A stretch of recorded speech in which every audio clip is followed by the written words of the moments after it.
Hey guys, it's Mindset Lonnie and Silvis here making another video for you all. This video, I wanted to just share a little bit about myself, okay? And it is about self-doubt, all right? And I wanted to talk to you my experience with fear of self-doubt because that is my worst enemy right now. And that's one of the areas where I am actually working on overcoming that self doubt of fear. At a young age, I'm going to tell you a little bit about a story about myself. And I know it's probably going to touch some of you guys, but I have to tell you where my self-doubt has been coming from. And I didn't know about this until after I joined Wesley Virgin's courses, until I started meditating and subconsciously wearing my earphones like this, speaking positive affirmations on wealth, abundance, money affirmations, just reprogramming my self-conscious mind. When I started doing that, feeding my mindset subconsciously is so powerful. While you're sleeping, it's already in your brain. Did you know it's in your brain? Because when you wake up in the morning, if you ever think about something that's not working for you, negative, right away you're going to say something positive because it's automatically going to come out. But there is areas that we do struggle, and I'm still working on one area, and that is fear of self-doubt. And I can actually do anything I want to do. I have been. Even my kids tell me, because I used to tell my kids, "Oh, I don't think I'm smart enough," and they would catch me and say, "Mom, why do you say that? You're so smart." My kids will tell me that you are so smart. You know how to crochet. You know how to do this. You know how to. You do a lot of things. You cut hair. You're a barber. You do this. You do that. How can you say to yourself you're not smart? You went to school here. You had honors here. Well, I actually learned how to retain memory, and I became smart in my classes, barely passing my grades, but I was one of the top students in my class in a nursing, in my nursing classes when I used to take it. But anything I put my mind into, I always accomplished. Nothing stopped me from accomplishing my goal. So I do a lot of things. My mom does tell me I'm the jack of all trades, and she loves me. And I knew she loved me. As a matter of fact, in 2000, not 2000, she passed away in 1999. She had all kinds of complications with her health. And she was telling me I was smart and I love you, and she used to boast about me. She used to tell everybody the things I do, how wonderful I play the flute, that I'm a musician. She was actually really, really proud of me before she passed away.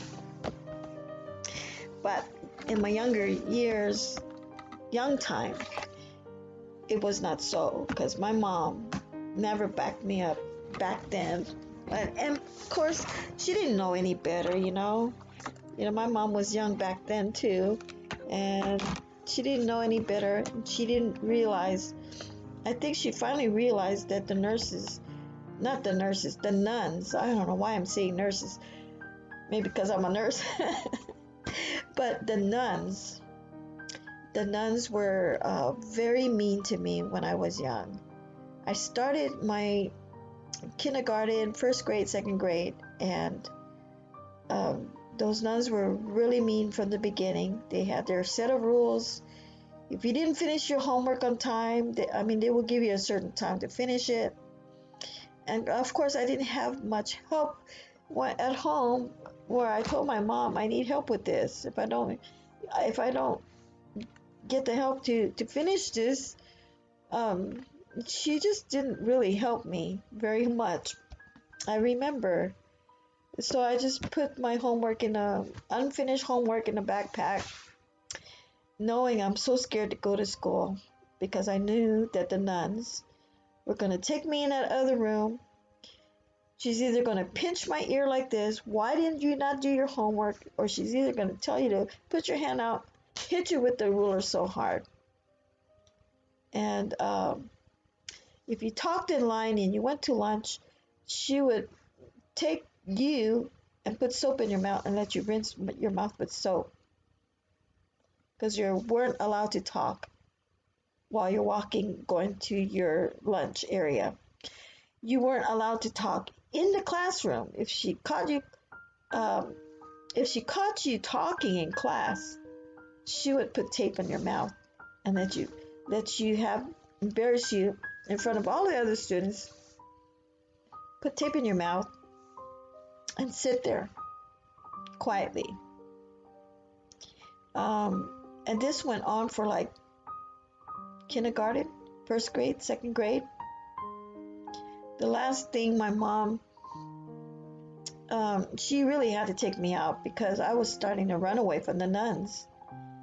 And I remember this nun kept running, "Come back here, why are you running away from me?" And I was running and running. I wanted to get away. I didn't want them to hit me anymore. And I didn't want them to be abusing me. And when they finally got a hold of me, they contacted my mom. And when I went home, I got the belt. Actually, she whipped me. She says, "Why did you do that? Why did you run from the nun?" And I didn't say anything. I was so scared. I just was froze. I just didn't know what to say to my mom. So I stopped myself, like I don't know. I couldn't defend myself because she wasn't defending me. So the only thing I could do was just be quiet, and just stop. Don't move. And that's what I did. I froze. Whenever I was in trouble, I freeze. Whenever I did something wrong, I freeze. Okay, I don't move. I just don't. I stop everything. So, and I felt helpless. So anyway, my mom eventually took me out of Catholic school, and then she put me in a public school. But before she did that, there was another incident of me running around the school. And I did it again because I was afraid that they were going to hit me. I don't know what. I was just afraid of the nuns. And I hit my head on the pole. And they said I had like a little crack on my head. I hit it so hard that it scared the nuns. It scared my mom. My mom didn't give me any lickings, but you know what? I think that is when she took me out of the Catholic school and she put me in a public school. But that was just the beginning. I felt really relieved when she did that. But at the same time, I felt stupid because I didn't learn anything. I didn't learn kindergarten, first grade, second grade, because I was so afraid getting abused. So when I went to third grade, I went to third grade with my cousin. My cousin was so smart, she was always happy.